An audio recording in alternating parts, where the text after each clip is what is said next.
Pembacaan firman Tuhan Perjanjian Baru hari ini, yaitu dalam Lukas 1 ayat 26-56. Pemberitahuan tentang kelahiran Yesus. Dalam bulan yang ke-6, Allah menyuruh malaikat Gabriel pergi ke sebuah kota di Galilea bernama Nazaret, kepada seorang perawan yang bertunangan dengan seorang bernama Yusuf dari keluarga Daud, nama perawan itu Maria.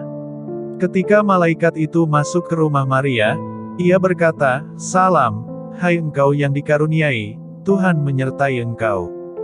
Maria terkejut mendengar perkataan itu, lalu bertanya di dalam hatinya, apakah arti salam itu? Kata malaikat itu kepadanya, "Jangan takut, hai Maria, sebab engkau beroleh kasih karunia di hadapan Allah. Sesungguhnya engkau akan mengandung dan akan melahirkan seorang anak laki-laki dan hendaklah engkau menamai dia Yesus. Ia akan menjadi besar dan akan disebut anak Allah yang Maha Tinggi. Dan Tuhan Allah akan mengaruniakan kepadanya tahta Daud, bapa leluhurnya. Dan ia akan menjadi raja atas kaum keturunan Yakub sampai selama-lamanya dan kerajaannya tidak akan berkesudahan." Kata Maria kepada malaikat itu, "Bagaimana hal itu mungkin terjadi, karena aku belum bersuami?" Jawab malaikat itu kepadanya, "Roh Kudus akan turun atasmu dan kuasa Allah yang Maha Tinggi akan menaungi engkau, sebab itu anak yang akan kau lahirkan itu akan disebut kudus, anak Allah. Dan sesungguhnya, Elisabet, sanakmu itu, ia pun sedang mengandung seorang anak laki-laki pada hari tuanya dan inilah bulan yang ke-6 bagi dia, yang disebut mandul itu. Sebab bagi Allah tidak ada yang mustahil." Kata Maria, "Sesungguhnya aku ini adalah hamba Tuhan, jadilah padaku menurut perkataanmu itu." Lalu malaikat itu meninggalkan dia, Maria dan Elisabet. Beberapa waktu kemudian berangkatlah Maria dan langsung berjalan ke pegunungan menuju sebuah kota di Yehuda. Di situ ia masuk ke rumah Zaharia dan memberi salam kepada Elisabet. Dan ketika Elisabet mendengar salam Maria, melonjaklah anak yang di dalam rahimnya dan Elisabet pun penuh dengan Roh Kudus. Lalu berseru dengan suara nyaring, "Diberkatilah engkau di antara semua perempuan dan diberkatilah buah rahimmu. Siapakah aku ini sampai ibu Tuhanku datang mengunjungi aku? Sebab sesungguhnya, ketika salammu sampai kepada telingaku, anak yang di dalam rahimku melonjak kegirangan. Dan berbahagialah ia, yang telah percaya, sebab apa yang dikatakan kepadanya dari Tuhan, akan terlaksana." Nyanyian pujian Maria. Lalu kata Maria, "Jiwaku memuliakan Tuhan. Dan hatiku bergembira karena Allah, Juru Selamatku. Sebab ia telah memperhatikan kerendahan hambanya. Sesungguhnya, mulai dari sekarang segala keturunan akan menyebut aku berbahagia. Karena Yang Maha Kuasa telah melakukan perbuatan-perbuatan besar kepadaku dan namanya adalah kudus. Dan rahmatnya turun-temurun atas orang yang takut akan Dia. Ia memperlihatkan kuasanya dengan perbuatan tangannya dan mencerai-beraikan orang-orang yang congkak hatinya. Ia menurunkan orang-orang yang berkuasa dari tahtanya dan meninggikan orang-orang yang rendah. Ia melimpahkan segala yang baik kepada orang yang lapar, dan menyuruh orang yang kaya pergi dengan tangan hampa. Ia menolong Israel, hambanya, karena ia mengingat rahmatnya. Seperti yang dijanjikannya kepada nenek moyang kita, kepada Abraham dan keturunannya untuk selama-lamanya." Dan Maria tinggal kira-kira 3 bulan lamanya bersama dengan Elisabet, lalu pulang kembali ke rumahnya. Demikianlah pembacaan firman Tuhan Perjanjian Baru hari ini. Pembacaan firman Tuhan Perjanjian Lama hari ini, yaitu dalam Ulangan 33 dan 34. Ulangan 33 ayat 1-29. Berkat Musa kepada suku-suku Israel. Inilah berkat yang diberikan Musa, abdi Allah itu, kepada orang Israel sebelum ia mati. Berkatalah ia, "Tuhan datang dari Sinai dan terbit kepada mereka dari Seir, ia tampak bersinar dari pegunungan Paran dan datang dari tengah-tengah puluhan ribu orang yang kudus, di sebelah kanannya tampak kepada mereka api yang menyala. Sungguh ia mengasihi umatnya, semua orangnya yang kudus, di dalam tangan mulah mereka, pada kaki mulah mereka duduk, menangkap sesuatu dari firman-Mu. Musa telah memerintahkan hukum Taurat kepada kita, suatu milik bagi jemaah Yakub. Ia menjadi raja di Yeshurun, ketika kepala-kepala bangsa datang berkumpul, yakni segala suku Israel bersama-sama. Biarlah Ruben hidup dan jangan mati, tetapi biarlah orang-orangnya sedikit jumlahnya. Dan inilah tentang Yehuda, katanya, dengarlah, ya Tuhan, suara Yehuda dan bawalah dia kepada bangsanya. Berjuanglah baginya dengan tanganmu, dan jadilah engkau penolongnya melawan musuhnya. Tentang Lewi ia berkata, biarlah Tumim dan Urimmu menjadi kepunyaan orang yang kau kasihi, yang telah kau coba di masa, dengan siapa engkau berbantah dekat mata air Meriba. Yang berkata tentang ayahnya dan tentang ibunya, aku tidak mengindahkan mereka, ia yang tidak mau kenal saudara-saudaranya dan acuh tak acuh terhadap anak-anaknya.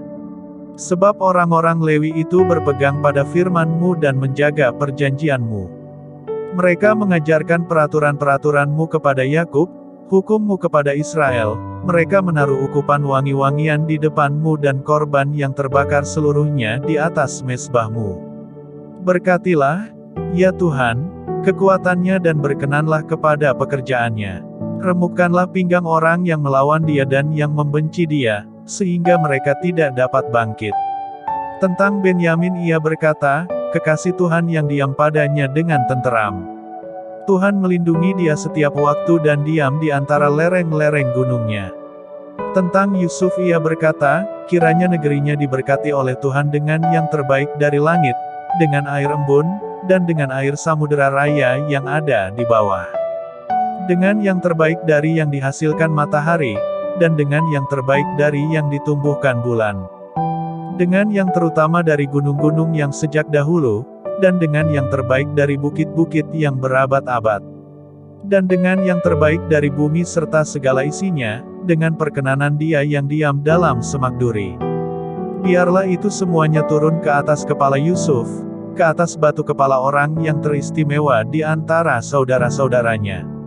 Anak sulung lembu sapinya adalah kegemilangannya dan tanduk-tanduknya seperti tanduk-tanduk lembu hutan, dengan itu ia akan menanduk bangsa-bangsa, seluruh bumi, dari ujung ke ujung.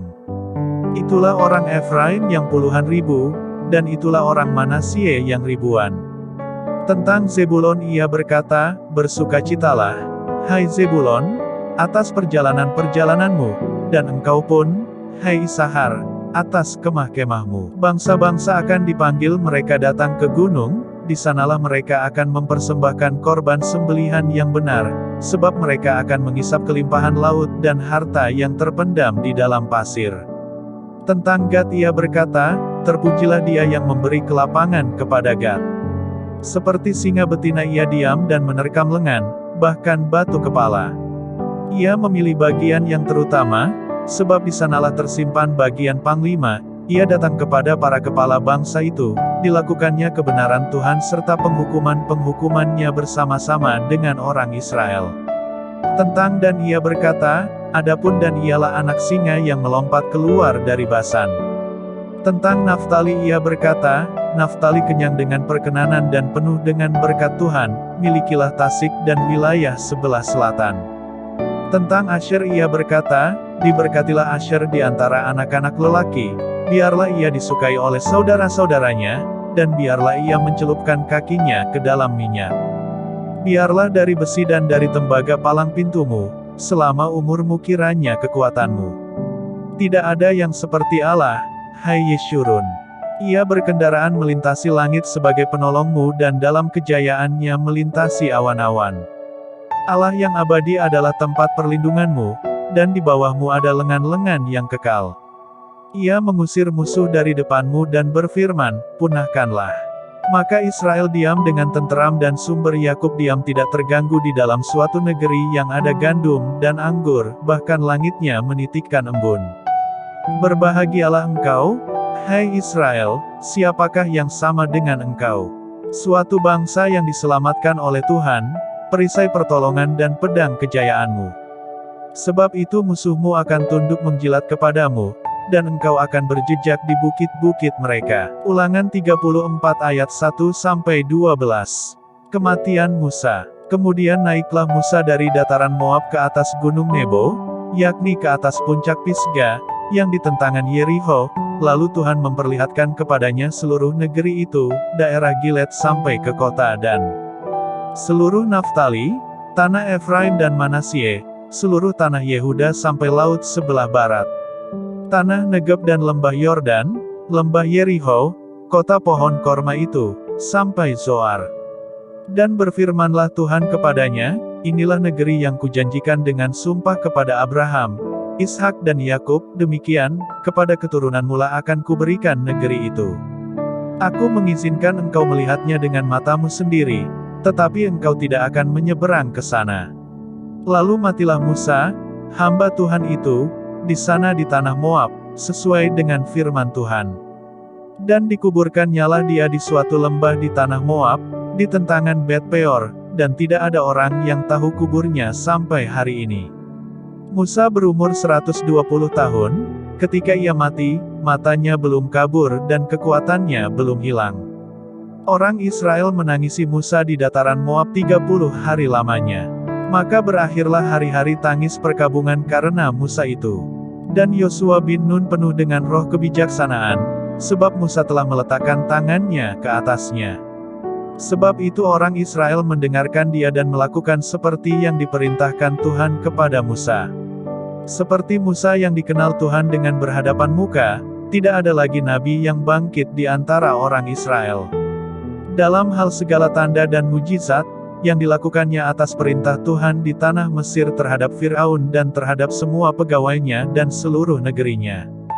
Dan dalam hal segala perbuatan kekuasaan dan segala kedahsyatan yang besar yang dilakukan Musa di depan seluruh orang Israel. Demikianlah pembacaan firman Tuhan hari ini.